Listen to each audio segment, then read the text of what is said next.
ബഹുമാന്യ arch bishop Varghese Chakkalakkal പിതാവേ, അഭിവന്യ പിതാക്കന്മാരെ, വൈദിക സഹോദരരെ, സിസ്റ്റേഴ്സ്, സ്നേഹമുള്ള സഹോദരി സഹോദരന്മാരെ, പരിശുദ്ധ പിതാവിൻ്റെ ബുൾ വായിച്ചു കേട്ട അവസരത്തിൽ ഞാൻ ഇവിടെയുള്ള എല്ലാവരുടെയും നേരെ കണ്ണ് തിരിച്ചപ്പോൾ എനിക്ക് മനസ്സിലായ ഒരു വികാരം ഇതാണ്. നമ്മളൊക്കെ കേൾക്കാൻ ആഗ്രഹിച്ച കാര്യം കേട്ടതിൻ്റെ നിർവൃതി, കാണാൻ ആഗ്രഹിച്ചതിൻ്റെ കാര്യം കണ്ട നിർവൃതി. ഈ നിർവൃതിയാണ് നമ്മളിപ്പോൾ ആയിരിക്കുന്നത്. ഈ നിർവൃതിയോടുകൂടെ തന്നെ വരാപ്പുഴ അതിരൂപതയുടെ പേരിലും അതിരൂപത അധ്യക്ഷൻ്റെ പേരിലുള്ള എല്ലാവിധ ആശംസകളും അനുമോദനങ്ങളും വർഗീസ് ചക്കാലക്കൽ പിതാവിനും അതോടൊപ്പം തന്നെ കോഴിക്കോട് രൂപതയ്ക്കും നേരുകയാണ്, അതിരൂപതയ്ക്കും നേരുകയാണ്.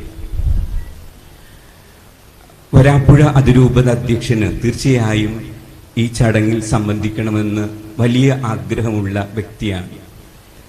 കാരണം കോഴിക്കോടിൻ്റെ മണ്ണിനെയും അതോടൊപ്പം തന്നെ കോഴിക്കോടിലെ വൈദികരെയും സിസ്റ്റേഴ്സിനെയും അതോടൊപ്പം അൽമായരെയും ആത്മാർത്ഥമായി സ്നേഹിക്കുന്ന ആർച്ച് ബിഷപ്പാണ് ജോസഫ് കളത്തിപ്പറമ്പിൽ പിതാവ്.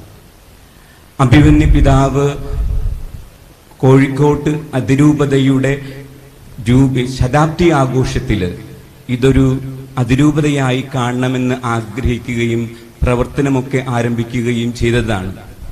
എന്നാൽ ചില സാങ്കേതിക കാരണങ്ങളാൽ നീണ്ടുപോയി. എന്നാൽ 2024 ഒക്ടോബറിൽ സുവിശേഷവൽക്കരണത്തിൻ്റെ ഒരു മീറ്റിംഗിൽ സംബന്ധിക്കുവാൻ പോയപ്പോൾ വളരെ ഏറ്റവും പ്രാധാന്യം കൊടുത്തുകൊണ്ട് അഭിവന്യ ആർച്ച് ബിഷപ്പ് ജോസഫ് കളത്തിപ്പറമ്പിൽ പിതാവ് പോയത് കോഴിക്കോട് രൂപതയുടെ ഈ അതിരൂപത സ്ഥാന പദവി നേടിയെടുക്കുവാനുള്ള ആഗ്രഹത്തോടുകൂടെയാണ്. ഇന്ന് ഈ വലിയ സ്ഥാനപദവി ലഭിച്ചതുകൊണ്ട് അതുകൊണ്ട് തന്നെ അഭിവന്യ ജോസഫ് കളത്തിപ്പറമ്പിൽ പിതാവിന് ഇവിടെ ഉണ്ടാകണമെന്ന് ആഗ്രഹമുണ്ടായിരുന്നാൽ ശാരീരികമായ ചില കാരണങ്ങളാൽ ഇവിടെ എത്തിച്ചേർന്നില്ല. അതുകൊണ്ട് തന്നെ ആർച്ച് ബിഷപ്പിൻ്റെ പേരിലുള്ള എല്ലാ അനുമോദനങ്ങളും ഞാൻ അർപ്പിക്കുകയാണ്.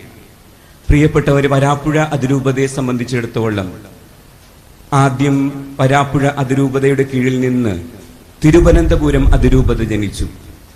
ഇന്ന് മറ്റൊരു അതിരൂപത കൂടി ജനിക്കുകയാണ്, കോഴിക്കോട് അതിരൂപതയുടെ ജനനത്തോടുകൂടെ. അങ്ങനെ ലത്തീൻ സഭയ്ക്ക് കേരളത്തിൽ 3 അതിരൂപതകളായി വളരുവാനും പ്രവർത്തിക്കുവാനുമുള്ള ഭാഗ്യം ലഭിച്ചിരിക്കുകയാണ്.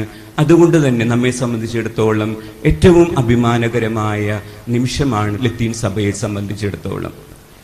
ഈ സമയത്ത് തീർച്ചയായും അഭിവന്യ വർഗീസ് ചക്കാലക്കൽ പിതാവ് ആർച്ച് ബിഷപ്പായി കാണുന്നതിൽ സന്തോഷിക്കാത്ത ആരും ഉണ്ടാകുകയില്ല എന്ന് എനിക്കറിയാം.